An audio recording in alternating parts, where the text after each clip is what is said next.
चलिए देखिए, ये आपका ये पाई चार्ट बन चुका है। अब एग्जाम्पल नंबर 7 पे आते हैं। एग्जाम्पल नंबर 7 में देखिए क्या है, create a pie chart on category wise amount. आपको क्या करना है, एक चार्ट बनाना है, और चार्ट जो बनाना है वो कौन सा चार्ट बनाना है, पाई चार्ट बनाना है। और ये किस पे बनना चाहिए, कैटेगरी वाइज अमाउंट पे। कैसा बनाना है इस क्वेश्चन में बोला नहीं गया है, तो आपको बस क्या करना है, सिंपल सा चार्ट बनाना है। चार्ट बनाने के लिए क्या करते हैं, पूरी टेबल को सिलेक्ट करते हैं। सिलेक्ट करने के बाद कहाँ जाएंगे, इंसर्ट में, फिर उसके बाद पाइवट चार्ट। और अगर आपको इसी लोकेशन पे बनाना है तो एग्जिस्टिंग वर्कशीट पे क्लिक करेंगे और क्या कर देंगे, ओके कर देंगे। अब ये देखिए कह रहा है कि आपने ये ऐसा जगह सिलेक्ट किया है जहाँ पे ये सही नहीं है, तो आपको फिर से अगेन लोकेशन चेंज करना पड़ेगा। तो इंसर्ट में जाइए, पाइवट चार्ट, और यहीं पे बनाना है इसी लोकेशन पे, तो यहाँ कहीं क्लिक करके ओके कर दीजिए तो बन जाएगा। समझ गए, कभी कभी चार्ट नहीं बनेगा तो समझ जाइए लोकेशन का इश्यू है, तो आप थोड़ा सा लोकेशन क्या कर लीजिएगा, चेंज कर लीजिएगा। अब ये देखिए किस पे बनाना था आपको, कैटेगरी वाइज अमाउंट, तो आपका ये कैटेगरी हो जाएगा यहाँ पे, और ये आपका अमाउंट हो जाएगा। अब इसमें ये आपका कॉलम चार्ट है। आपको चार्ट जो बनाना है वो कौन सा चार्ट बनाना है, पाई चार्ट। चार्ट को चेंज करने के लिए आपको डिजाइन में जाना पड़ेगा, चेंज चार्ट टाइप में जाना पड़ेगा, और यहीं पे आपको दिखाई देगा पाई चार्ट। अब पाई में भी आपको जैसा बनाना है आप अपने हिसाब से बना लीजिएगा, ठीक है, ये वाला। चलिए, तो ये आपका पाई चार्ट बन गया। नेक्स्ट क्वेश्चन देखिए, एग्जाम्पल नंबर 8। एग्जाम्पल नंबर 8 की अगर हम बात करेंगे तो इस एग्जाम्पल नंबर 8 में देखिए क्या बोला गया है, create a pivot chart type pie. आपको एक पाइवट चार्ट बनाना है, और पाइवट चार्ट जो बनना चाहिए वो किसका बनना चाहिए, पाई चार्ट बनना चाहिए, based on party name wise due amount. यानी पार्टी नेम के हिसाब से आपको ड्यू अमाउंट का चार्ट बनाना है। अब इस चार्ट में देखिए क्या क्या करना है, insert timeline based on bill date and slicer based on product. जैसे मैंने आपको ये ऊपर वाले क्वेश्चन में बताया था कि स्लाइसर से हमारे चार्ट पे क्या होते हैं, इफेक्ट पड़ते हैं। जिस चीज का आपको शो करना होता है उस चीज पे आप क्या कर सकते हैं, इसमें चेंजेस कर सकते हैं। उसी तरह से देखिए ये क्या था, आपका स्लाइसर था, तो उसी तरीके से आपका टाइमलाइन भी होता है। यानी अगर किसी भी चार्ट में आपको चेंजेस करने हैं, उसका मॉडिफिकेशन करना है, तो उसके लिए आप लोग दो चीजों का यूज करेंगे। एक होगा क्या, आपका स्लाइसर, और दूसरा होगा आपका टाइमलाइन। स्लाइसर और टाइमलाइन कब कब बनाया जाता है ये आप अपने दिमाग में फीड कर लीजिएगा कि टाइमलाइन स्लाइसर दोनों एक ही काम करते हैं, लेकिन फर्क सिर्फ इतना होता है कि अगर डेट और टाइम दिया है तब तो वो टाइमलाइन बनेगा, अदरवाइज वो स्लाइसर बनेगा। अदरवाइज क्या करेगा, स्लाइसर बनेगा। यानी डेट और टाइम ये दिया हुआ है, वैल्यू दिया हुआ है, तो समझ जाइए वो क्या बनेगा, टाइमलाइन बनेगा। लेकिन अगर टेक्स्ट में दिया हुआ है तो समझ जाइए वो क्या बनेगा, स्लाइसर बनेगा। तो चलिए पहले चार्ट बनाते हैं। तो चार्ट बनाने के लिए आपको क्या करना पड़ेगा, पूरी टेबल को सिलेक्ट करना है। सिलेक्ट करने के बाद इंसर्ट में जाएंगे, पाइवट चार्ट में जाएंगे, और इसी लोकेशन पे आपको बनाना है। तो एग्जिस्टिंग वर्कशीट करके यहाँ पे लोकेशन हम लोग सेलेक्ट कर लेंगे। जब ये आ जाएगा तो ये किस पे बनाना था, पार्टी वाइज ड्यू अमाउंट हो जाएगा। कौन सा चार्ट बनाना है, पाई चार्ट बनाना है। तो पाई चार्ट बनाने के लिए आपको डिजाइन में जाना पड़ेगा, चेंज चार्ट टाइप में जाना पड़ेगा, और फिर उसके बाद यहाँ पे क्या करेंगे हम लोग, पाई चार्ट। जैसा आपको बनाना है वैसा आप बना लीजिएगा, ठीक है।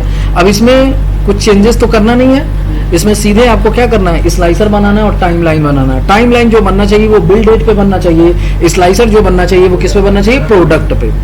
तो कर्सर यहाँ पे रखेंगे हम, और दो चीजें बनाएंगे, टाइमलाइन और स्लाइसर। तो चार्ट पे पहले क्लिक कर लीजिएगा।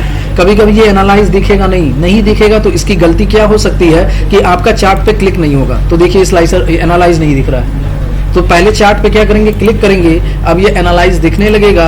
जब एनालाइज में जाएंगे तो यहाँ पे दोनों चीज आपको दिखाई देगी, स्लाइसर और टाइमलाइन। तो स्लाइसर किस पे बनवाना है, प्रोडक्ट पे, और टाइमलाइन किस पे बनाना है, बिल डेट पे। तो पहले स्लाइसर पे क्लिक करेंगे और ये बनेगा आपका किस पे, प्रोडक्ट पे। ओके, फिर उसके बाद टाइमलाइन बनाएंगे। और टाइमलाइन कैसे बनेगा, तो टाइमलाइन बनाने के लिए चार्ट पे क्लिक करेंगे।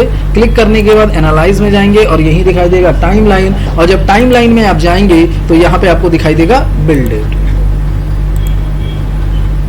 ठीक है। तो ये आपके मंथ वाइज आपका बन गया। अब जैसे सीपीयू को देखना है तो सिर्फ सीपीयू का दिखेगा, दिख रहा है कि नहीं दिख रहा है, ठीक है। कीबोर्ड का था, ये माउस का क्लिक करेंगे तो माउस का रिपोर्ट दिखेगा। यानी जैसे जैसे आप क्लिक करते जाएंगे वैसे वैसे इसमें चेंजेस होते जाएंगे। समझ गए, बना लेंगे, कोई दिक्कत नहीं। नेक्स्ट क्वेश्चन देखिए क्या है, create a pivot chart, pivot table.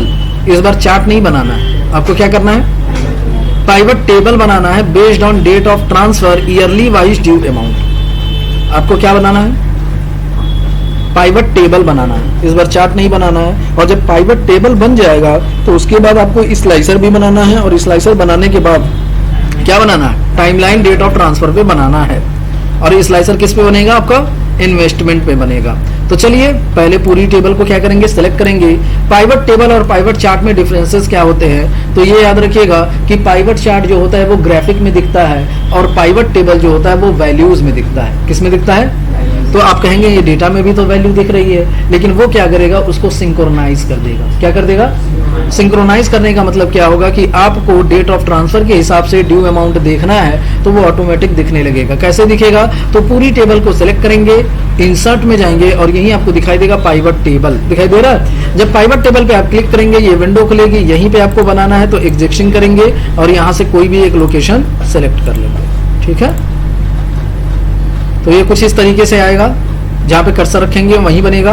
और किस पे बनाना था, ये नहीं, डेट ऑफ ट्रांसफर और वाइज ड्यू अमाउंट। तो यहाँ पे क्या ले लेंगे हम लोग, डेट ऑफ ट्रांसफर ले लेंगे और क्या ले लेंगे, ड्यू अमाउंट। तो यहाँ पे क्या ले लेंगे हम लोग, ड्यू अमाउंट। तो ये आपका क्या करेगा, सिंक्रोनाइज करके आपको दिखा देगा। समझ गए कि नहीं समझ गए। और इसी पे आपको क्या करना था, क्या करना है, टाइमलाइन बनाना है। तो टाइमलाइन बनाने के लिए आपको क्या करना पड़ेगा, पहले पूरे टेबल को क्या करना पड़ेगा, सेलेक्ट करना पड़ेगा। और सेलेक्ट करने के बाद फिर कहां जाना पड़ेगा, एनालाइज, और यही आपको दिखाई देगा टाइमलाइन, और यही दिखाई देगा स्लाइसर। तो स्लाइसर किस चीज पे बनाना था, इन्वेस्टमेंट टाइप। ठीक है, ओके। फिर इसी पे कर्सर रखेंगे और फिर क्या करेंगे, चार्ट पे यानी टेबल पे क्लिक करके एनालाइज में जाएंगे और टाइमलाइन बनाएंगे। टाइमलाइन किस पे बनना चाहिए, डेट ऑफ ट्रांसफर, बन गए। अब ये मंथ है, इसको ईयरली वाइज देखना है तो बस क्या कर लिए, ईयर। ठीक है, तो 2016 का देखना है तो 2016 का रिपोर्ट दिखेगा, 2017 का देखेंगे तो 2017 का दिखेगा। और इसमें भी अगर आप चेंजेस करना चाहते हैं, जैसे डिवेंचर इंटरेस्ट है, डिपॉजिट है, तो डिपॉजिट पे करेंगे तो डिपॉजिट पे कुछ नहीं है 16 में, डिपॉजिट इंटरेस्ट भी नहीं 16 में है, लेकिन इंटरेस्ट ऑन अनक्लेम्ड पे है कि नहीं है। अब तीनों एक साथ सेलेक्ट करना चाहते हैं इसमें, तो ये देखिए इसी पे डबल एरो की बनेगी, इसको सेलेक्ट करके ड्रैग कर दीजिएगा तो आपका ये तीनों साल का दिखने लगेगा। दिखा, पूरा देखना है तो क्या करेंगे, इस पे से चेक मार्क हटा देंगे तो सब दिखने लगेगा। दिखा कि नहीं दिखा, बन जाएगा। किसी को कोई दिक्कत नहीं, दिक्कत। चलिए एग्जाम्पल नंबर 10 भी आप लोग सॉल्व कर लेंगे। देखिए क्या है, create a pivot chart, pie chart based on company wise total YTD sale, also create a slicer based on state and company name। अब ये आप लोग खुद बताएंगे तो बताइए कैसे करना पड़ेगा, तेज बोलिए। पूरी टेबल को क्या करना पड़ेगा, सेलेक्ट करना पड़ेगा। उसके बाद कहाँ जाएंगे, इंसर्ट में, फिर उसके बाद पाइवट चार्ट, और फिर क्या करेंगे, पाइवट चार्ट। एग्जिस्टिंग वर्कशीट यही बनाना है तो ये सेलेक्ट करके ओके कर देंगे। अब ये बताइए कौन सा चार्ट बनाना है, किस पे बनाना है, based on company wise total YTD sale. तो यहाँ पे क्या ले लेंगे, कंपनी और YTD सेल्स। कौन सा चार्ट बनाना है, पाई चार्ट। तो पाई चार्ट बनाने के लिए कहाँ जाना पड़ेगा आपको, डिजाइन में। जब डिजाइन में जाएंगे तो चेंज चार्ट टाइप, कौन सा चार्ट बनाना है, पाई चार्ट जैसा बनाना है आप सिलेक्ट कर लेंगे। उसके बाद आपको क्या करना है, इस पे स्लाइसर बनाना है। किस पे बनेगा, बेस्ड ऑन स्टेट और कंपनी नेम। तो स्लाइसर बनाने के लिए आपको क्या करना पड़ेगा, क्या करना पड़ेगा, चार्ट पे क्लिक करना पड़ेगा। उसके बाद कहाँ जाना पड़ेगा, एनालाइज में, और एनालाइज में जाने के बाद स्लाइसर। और स्लाइसर किस पे बनना है, स्टेट पे बनाना है, और किस पे बनाना है, कंपनी नेम। तो यहाँ पे दोनों पे चेक मार्क लगा के ओके कर दिए तो दोनों आपका बन के आ जाएगा। तो ये आपका कंपनी हो गया और ये आपका क्या हो गया, स्टेट हो गया। समझ गए, चेंजेस करेंगे तो ये आपका चेंजेस हो जाएगा। चलिए कल हम लोग, अच्छा ये भी एक चार्ट ही है एक तरीके का। एग्जांपल नंबर 11, तो देखिए क्वेश्चन है, create a pivot chart on the basis of sales person, NCT and commission. इस बार 3 चीजों पे बनाना है। किस किस चीजों पे, सेल्स पे, सेल्स पर्सन पे बनाना है, सिटी पे बनाना है और कमीशन पे बनाना। और स्लाइसर जो बनाना है वो किस पे बनाना है, सिटी पे। तो पहले पूरी टेबल को हम लोग सिलेक्ट करेंगे, उसके बाद इंसर्ट में जाएंगे, पाइवट चार्ट में जाएंगे और किस पे बनाना है, ये किस पे बनाना है? हाँ, तो ये बनेगा आपका सेल्स, उसके बाद सिटी और उसके बाद कमीशन। कौन सा चार्ट बनाना है इसमें? Pivot chart. कुछ कहा नहीं है कैसा बनाने के लिए, तो छोड़ दीजिएगा। अब स्लाइसर बनाना है, तो स्लाइसर बनाने के लिए कहाँ जाएंगे? एनालाइज। स्लाइसर किस पे बनाना है? सिटी पे। तो ये आपका बन जाएगा।